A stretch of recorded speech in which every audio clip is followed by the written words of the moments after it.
Hello, everyone. Well, here we are. Mark Carney has completely reshaped the balance of power across North America. And right now, Donald Trump is down in Mar a Lago, coming to terms with the fact that he holds zero leverage anymore. Zero. What Carney pulled off yesterday went far beyond any ordinary press conference or simple policy update. It represented a total breakdown of the longstanding belief that has shaped this continent for the past 70 years. The idea that Canada depends on the United States far more than the United States depends on Canada. On Thursday, March 20th, 2025, Prime Minister Mark Carney addressed Parliament and voiced something no previous Canadian leader had dared to express. He faced the camera squarely and declared that Canada would proceed with what he described as permanent economic sovereignty measures.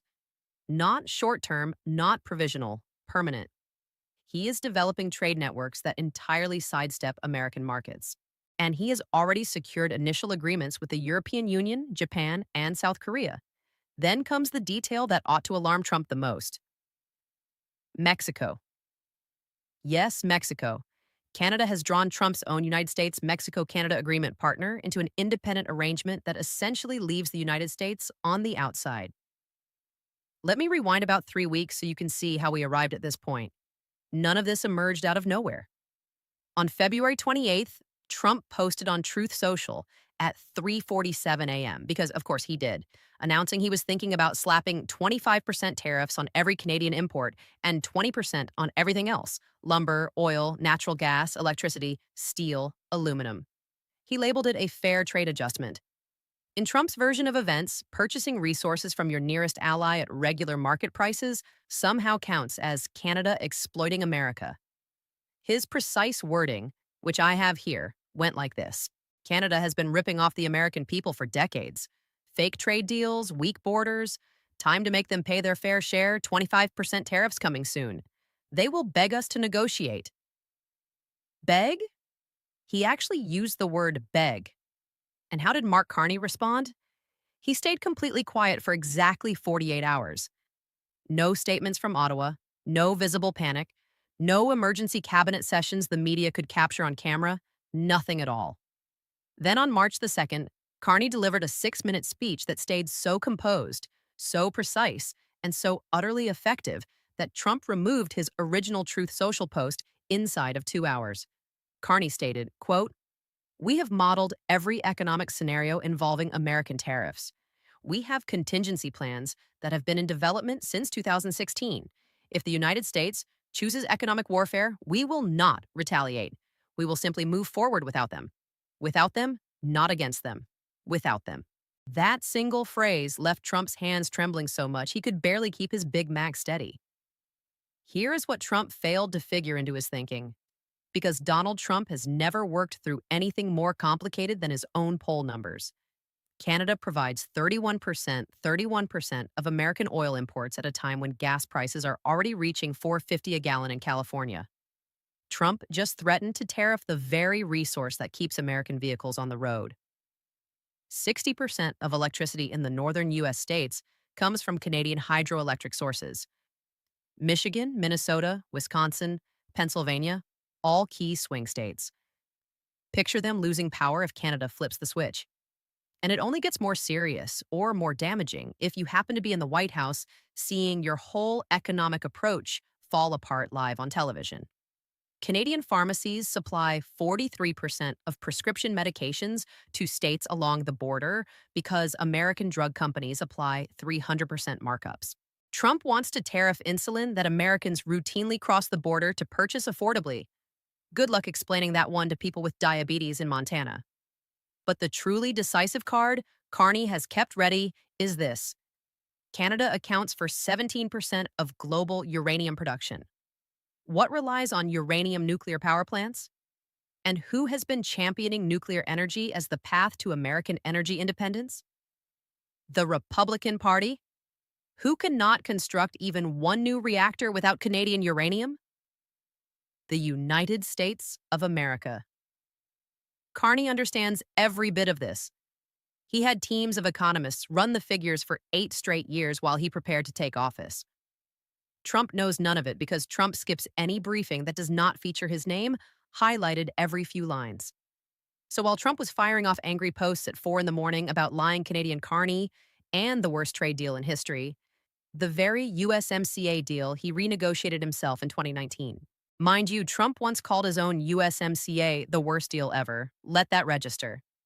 Ursula von der Leyen was already boarding a flight to Ottawa. The president of the European Commission traveled in person to sit down with Carney on March 7th. Not a video link, not some envoy. She flew there. And when journalists asked why she placed Canada ahead of talks with 6 other nations, she smiled and replied, because Canada is about to become the most important trading partner the EU has in North America. In North America. She avoided saying Western Hemisphere and chose North America instead, which suggests the United States no longer ranks as the main focus.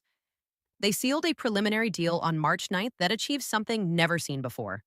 It establishes a transatlantic supply chain for rare earth minerals that leaves the United States completely out. Canada possesses rare earth deposits in the Northwest Territories that remained largely undeveloped because it used to be simpler and cheaper to trade with the US. But now Canada is sending those minerals to Europe. Europe refines them using green energy. And together, they are constructing a technology supply line that frees both Canada and the EU from reliance on either American or Chinese rare earth supplies. Trump essentially gift-wrapped China and America's closest allies for each other on a silver platter simply because he wanted to project toughness on Truth Social. But the sharpest blow came from Mexico City. And I have to admit, seeing Trump outplayed by the very nation he spent his whole first term attacking feels like the sort of poetic justice that almost restores your faith in karma. On March 14th, President Claudia Sheinbaum, who only entered office last October, flew to Toronto, not Ottawa, Toronto. She held an 11-hour private meeting with Carney at a residence away from the press. 11 hours. When has Trump ever concentrated on anything for 11 hours except his own image? When they stepped out, they revealed the Great Lakes Trade Corridor, a shipping corridor that employs Canadian rail to transport Mexican products to Canadian ports. Then onward to Europe and Asia without ever crossing American territory. Mexico gains direct Atlantic access that avoids Gulf Coast delays. Canada secures manufacturing ties that substitute for American ones. And the United States. The United States watches roughly $40 billion in yearly logistics income disappear. Trump phoned Sheinbaum the following day. We know because he posted about it. According to his own message, she explained that Mexico must diversify to protect its economic security. That is diplomatic language for we no longer trust you and we are finished pretending otherwise. Legally speaking, Canada and Mexico cannot simply exit the USMCA. The pact runs until 2026, and any withdrawal demands 6 months' notice. But Carney realized something clever. You do not have to leave a trade pact to render it meaningless. You only need to construct parallel infrastructure so thorough that the original agreement turns into a mere footnote. And that is precisely his strategy. On March 18th, Carney unveiled an $800 billion infrastructure program spread across the next 10 years. Fresh ports along Hudson Bay for direct shipments to Europe, upgraded rail connections linking to Mexican production centers, a full modernization of the St. Lawrence Seaway capable of handling container vessels too big for the Panama Canal. Canada is assembling a modern trade system deliberately designed to operate around the United States. And how is he funding all of it? This may be the most ingenious part.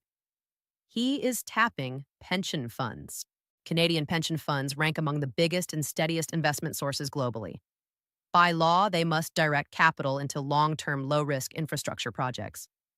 Carney simply designated trade independence as a national security matter, which permits those funds to accept returns below market levels when it serves the public good. He is erecting an economic stronghold using retirement savings, and every step stays fully legal.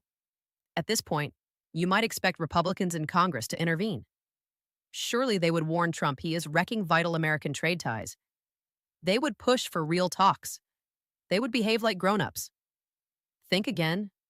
Trump has transformed the Republican Party over the last 8 years into a personality cult, and now none of them can openly contradict him without risking defeat in their next primary. So they voice objections only in private. We know this because three different Republican senators from states heavily reliant on Canadian trade were overheard on hot mics in the past week saying variations of, he is going to ruin us. Senator John Hoeven of North Dakota was recorded telling a donor that Canadian oil keeps Midwest refineries alive and that tariffs would wipe out the regional energy industry. Yet, he still voted for Trump's tariff plan. Senator Susan Collins told a town hall the policy amounted to economic suicide, then appeared on Fox News claiming she supported the strategy. Even Mitch McConnell, who has distanced himself from Trump on only 3 issues across 9 years, issued a statement describing the tariffs as a complicated matter needing thoughtful review, which in McConnell language translates to, "This is crazy, but I am too near retirement to challenge him." So Congress will sit on its hands. They will observe the American economy losing its biggest trading partner and do absolutely nothing because they fear Trump's supporters more than they fear economic disaster. Which takes us to yesterday, March 20th, 2025, the date future historians will likely record as the start of declining American economic supremacy in North America. Carney spoke at 2 p.m. Eastern Time. Trump, meanwhile, was out golfing, while the core of American trade strategy disintegrated. Carney presented what he termed the sovereignty framework built on 5 pillars. I will walk through each one because it is essential to grasp how thoroughly this redesigns the entire continent. Pillar 1, energy independence. Canada will favor domestic needs and trusted partners, meaning Europe and Asia ahead of American buyers. Should the U.S. want Canadian oil, natural gas, or electricity, it will pay a 30% premium tied directly to tariff levels. Trump wants to hit Canada with 25%. Fine. Canada will hit America with 30%. And since American refineries were constructed specifically to process Canadian heavy crude, they cannot simply change suppliers. Trump literally cannot substitute for Canadian oil without investing $200 billion to rebuild those facilities. Money the U.S. does not possess. Pillar 2, pharmaceutical security. Canada is taking control of prescription drug exports. American citizens with valid prescriptions can still purchase from Canadian pharmacies, but large-scale shipments to U.S. distributors will end. Canada is redirecting that output toward universal health systems in Europe and the Commonwealth. Americans who have relied on lower-cost Canadian drugs are about to discover the true prices charged by their own pharmaceutical giants. Pillar 3, manufacturing partnerships. This is where Mexico enters the picture. Canada is committing $70 billion to collaborative production projects with Mexican firms. Auto components, electronics, textiles. Every sector that once formed tightly integrated North American supply lines. Those chains will now terminate at the Canada-US border. Pillar 4, rare earth and mineral rights. Every rare earth mineral extracted in Canada now counts as a strategic asset. Exports are restricted to nations that have signed mutual agreements. The United States is not included. Neither is China. The EU, Japan, South Korea, Australia, New Zealand, and as of yesterday, Vietnam and Indonesia, they all made the list. Pillar 5, technology and data sovereignty. This one operates quietly but carries heavy impact. Canada now mandates that any data produced by its citizens or within its borders must reside on Canadian servers. No more routing through American tech platforms. No more reliance on Silicon Valley systems. Canada is constructing its own digital foundation alongside European and Asian collaborators. American tech firms are poised to lose access to 40 million affluent consumers. 5 pillars, each crafted to render the United States marginal to Canadian economic decisions. Trump replied at 6:43 p.m. with a Truth Social rant so erratic and removed from facts that even his press secretary declined to read it at the briefing. He wrote, quote, "Pathetic Mark Carney thinks he can threaten the greatest economy in history. Canada is a weak country with no military and no power. They will come crawling back when their economy collapses. I give them 2 weeks before they beg for a deal. America first means we don't need anyone, especially not socialist Canada." 2 weeks. He gave Canada 2 weeks before they would come crawling back. 72 hours have passed and the Canadian dollar has risen 4% against the US dollar. The Toronto Stock Exchange reached an all-time high, while applications for Canadian permanent residency from American citizens have jumped 900%. 900%. Americans are heading north because they place more confidence in Mark Carney's economic vision than in Donald Trump's outbursts. So, what happens next? Because we are not near the finish. We have barely started. Trump faces three paths, and each one leads to trouble. Option one, back off. Admit the tariffs were an error. Negotiate seriously. Accept Canada as an equal rather than a junior partner, but that demands humility, self reflection, and basic grasp of economics. So it will not occur. Option two, push harder. Actually enforce the tariffs. Watch gas climb towards $6 a gallon.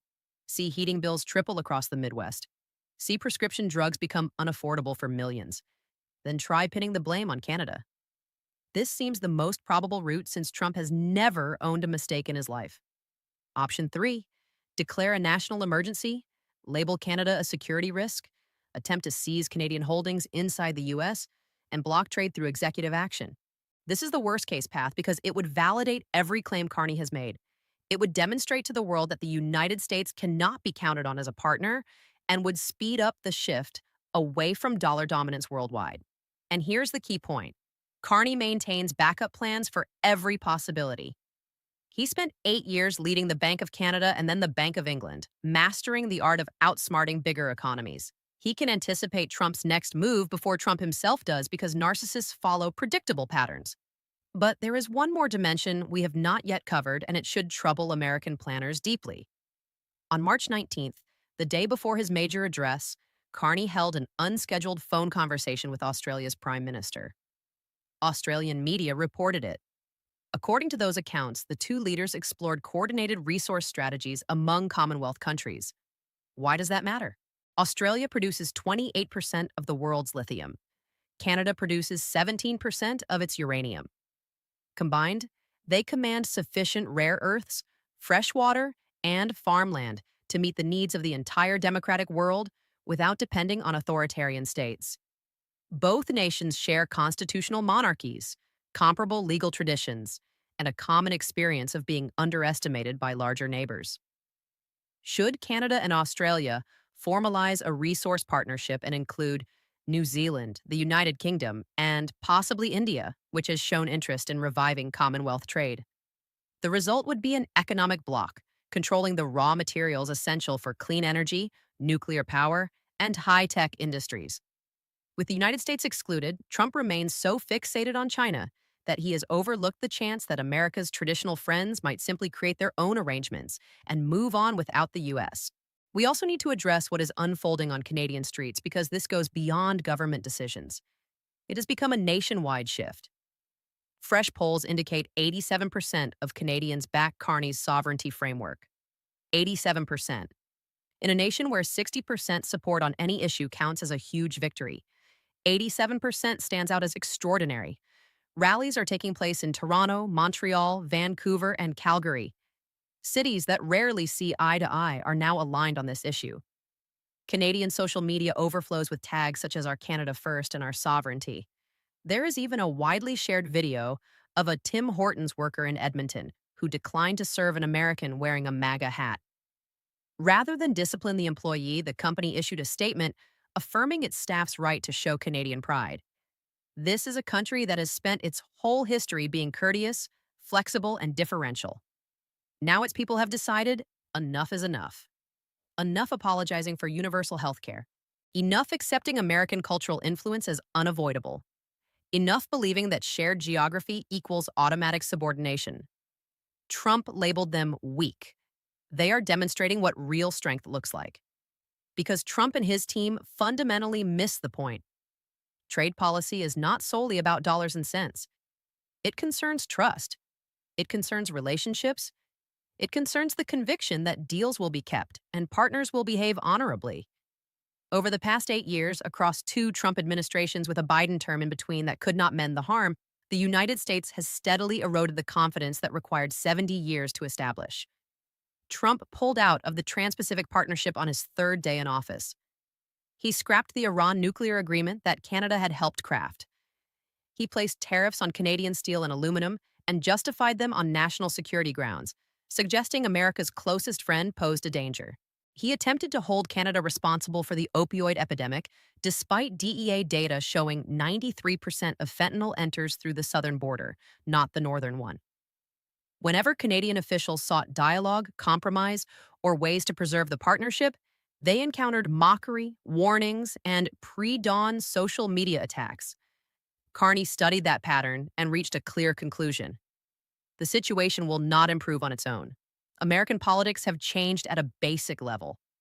The checks that once limited presidential actions have weakened, and Canada must ready itself for a time when the United States cannot be relied upon. He is not acting out of hostility. He is acting with clear eyes. And the fact that clear eyed realism registers as disloyalty in Washington reveals how accustomed the American foreign policy world has grown to expecting deference. If you are an American following these events, you are likely asking what any of this changes for your daily life. Let me spell it out plainly. If you reside in Michigan, Minnesota, Wisconsin, or other northern states, your power bills will soon rise. Canadian hydroelectricity is inexpensive and renewable. Finding replacements means either constructing new plants, a process that takes years and enormous sums, or purchasing from costlier sources. If you drive, expect higher gas prices. Midwest refineries were built around Canadian heavy crude. Shifting suppliers requires expensive retooling or buying pricier light crude from elsewhere. If you rely on prescription drugs, prices will surge. Millions of Americans count on Canadian pharmacies for affordable insulin, heart medicines, and antibiotics.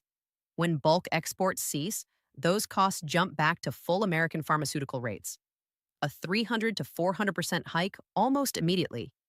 If you work in manufacturing, your supply chains will grow more expensive and less dependable. North American production often moves components across borders several times during assembly. When borders harden into obstacles, expenses climb and employment suffers.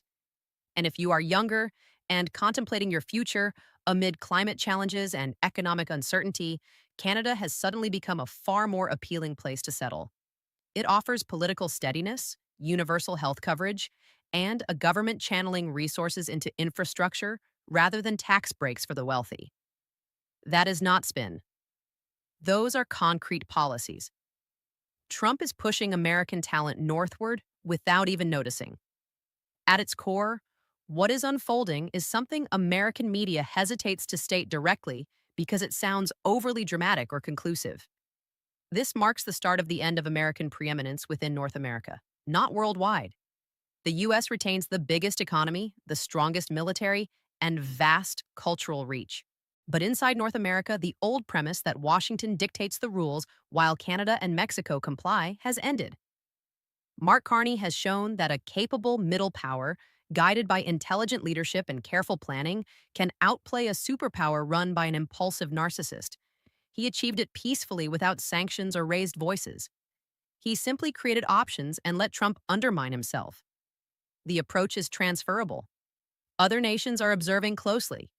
Australia, New Zealand, South Korea, and various European countries, weary of being squeezed between American unpredictability and Chinese control, are studying Carney's moves and wondering if they too can chart independent courses.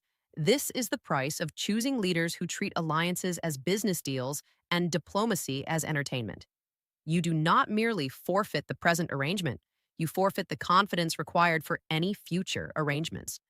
Trump claimed Canada would come crawling back within 2 weeks. All right, let us note the date.